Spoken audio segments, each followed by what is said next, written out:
Hello guys, আসসালামু আলাইকুম।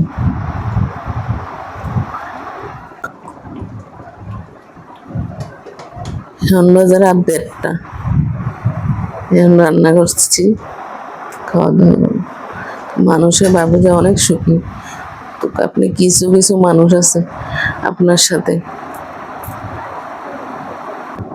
মাথায় হাত বুলাই বুলাই এভাবে ব্যবহার করবো আপনার, আপনি নিজেও ভাববেন না। আপনার থেকে সব কিছু আদায় করে নিতেছি, কিন্তু আপনি ভাববেন কি ওরা আপনার অনেক কাছের মানুষ, কিন্তু এরা আপনার কাছের মানুষ না। ওরা হয়েছে দুমুখের সাপ। যেমন সামনে দিয়ে আপনার লোকে ভালো, পিছন আপনার চুল দিতেছে।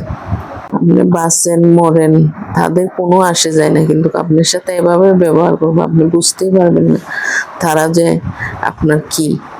সরল সোজাভাবে ওদের সাথে মিশে আপনারে ওরা ব্যবহার করে যাবে, কিন্তু কাছের মানুষগুলো আপনার সাথে এত দুশ্মনী করবে আপনি নিজেই করতে পারেন।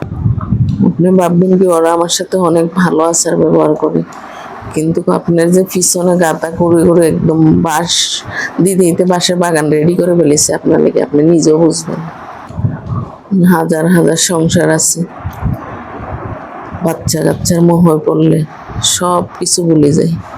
সংসারে যত অবহেলা লাঞ্ছিত আছে, বাচ্চা কাচ্চার মোহ পড়ে সব ভুলে যায়। কিন্তু একটা বাচ্চা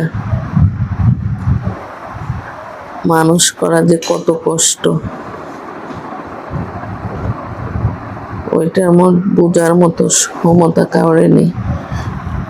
কেন এ দিয়ে দিছে, আমি মানুষ করতেছি, এরা তো আর বুঝতেছে না আমি কিভাবে মানুষ করি।